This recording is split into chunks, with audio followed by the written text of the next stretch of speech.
بسم اللہ الرحمن الرحیم۔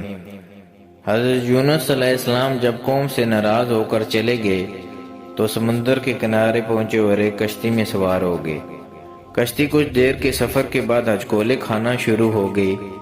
کشتی میں موجود لوگ پریشان ہو گئے۔ انہوں نے فیصلہ کیا کہ کشتی میں موجود لوگوں کے نام کا قرعہ نکالا جائے اور جس کا نام قرعہ میں نکلے اسے سمندر میں ڈال دیا جائے، اس سے سمندر پرسکون ہو جائے گا۔ چنانچہ جب قرآن اندازی کی گئی تو حضرت یونس علیہ السلام کا نام نکل آیا۔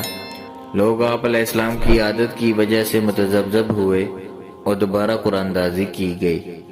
دوبارہ قرآن اندازی میں بھی حضرت یونس علیہ السلام کا ہی نام نکلا۔ آپ علیہ السلام نے کپڑے اتارنے شروع کیے تاکہ سمندر میں کود سکیں، لیکن لوگوں نے اس مرتبہ بھی منع کر دیا اور دوبارہ قرآن اندازی کی گئی۔ تیسری مرتبہ قرآن اندازی میں بھی حضرت یونس علیہ السلام کا ہی نام نکلا۔ اللہ عز و جل نے اسی لیے فرمایا، اور بے شک یونس علیہ السلام پیغمبروں میں سے ہے، جب وہ بھاگ کر گئے بھری ہوئی کشتی کی جانب، پھر قرآن اندازی میں نام نکلا اور دھکیلے ہوئے ہو گئے، پس انہیں مچھلی نے نگل لیا یہاں تک کہ وہ خود کو ملامت کرتے رہے۔ تیسری مرتبہ بھی قرآن اندازی میں نام نکلنے کے بعد حضرت یونس علیہ السلام کو سمندر میں پھینک دیا گیا۔ اللہ عز و جل کے حکم سے بحر حضر کی ایک بڑی مچھلی نے آپ علیہ السلام کو نگل لیا۔ اللہ عز و جل نے مچھلی کو حکم دیا کہ وہ آپ علیہ السلام کا نہ ہی گوشت کھائے گی اور نہ ہی ہڈیاں توڑے گی، کیونکہ یہ اس کا رزق نہیں۔ مچھلی حضرت یونس علیہ السلام کو پیٹ میں لے کر پانی میں تیرتی رہی۔ اس دوران ایک بڑی مچھلی نے اس مچھلی کو نگل لیا۔ حضرت یونس علیہ السلام نے مچھلی کے پیٹ میں خیال کیا کہ شاید میری موت واقع ہو چکی ہے۔ اس خیال کے آتے ہی آپ علیہ السلام نے اپنے جسم کو ہلایا تو اس میں حرکت محسوس کی۔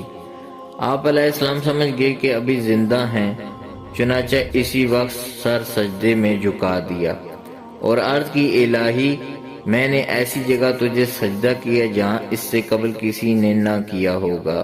حضرت یونس علیہ السلام مچھلی کے پیٹ میں کتنا عرصہ رہے، اس بارے میں بھی مختلف اقوال ہیں۔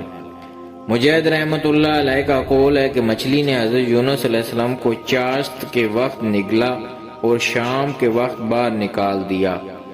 سیدنا امام جعفر صادق رحمۃ اللہ علیہ کا قول ہے کہ حضرت یونس علیہ السلام 7 دن تک مچھلی کے پیٹ میں رہے۔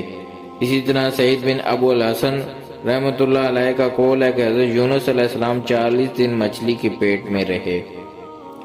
ابن جریر رحمۃ اللہ علیہ نے حضرت ابو ہریرہ رضی اللہ عنہ سے روایت کیا ہے کہ نبی کریم صلی اللہ علیہ وسلم نے فرمایا کہ اللہ عز و جل نے حضرت یونس علیہ السلام کو مچھلی کے پیٹ میں قید کرنے کا ارادہ فرمایا تو مچھلی کو حکم دیا کہ انہیں خراش تک نہ آنے پائے اور نہ ہی ان کی کوئی ہڈی ٹوٹنے پائے۔ جب وہ مچھلی حضرت یونس علیہ السلام کو سمندر کی تہہ میں لے کر اتری تو حضرت یونس علیہ السلام نے آوازیں سماعت فرمائیں۔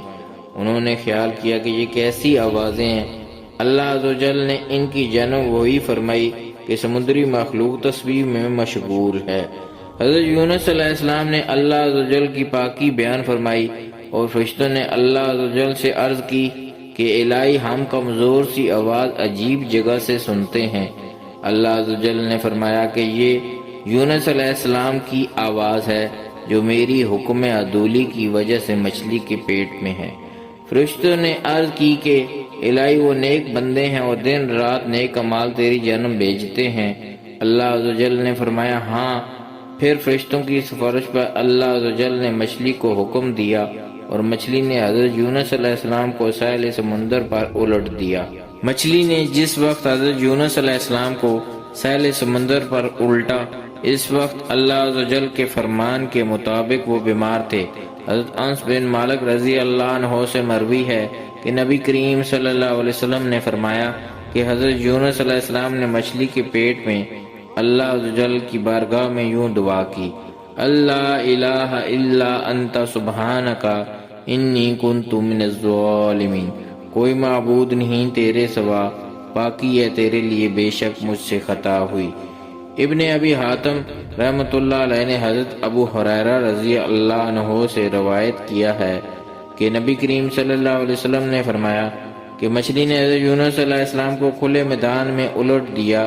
اللہ عز و جل کے حکم سے وہاں کدو کی بیل اگ پڑی۔ پھر اللہ عز و جل نے ایک پہاڑی بکری کو مقرر کیا جو سبزہ کھاتی اور دودھ دیتی، جس کے دودھ سے حضرت یونس علیہ السلام سیراب ہوتے۔ بیشتر علماء کا قول ہے کہ حضرت یونس علیہ السلام کے لیے کدو کی بیل اگانے میں کئی حکمتیں پوشیدہ ہیں۔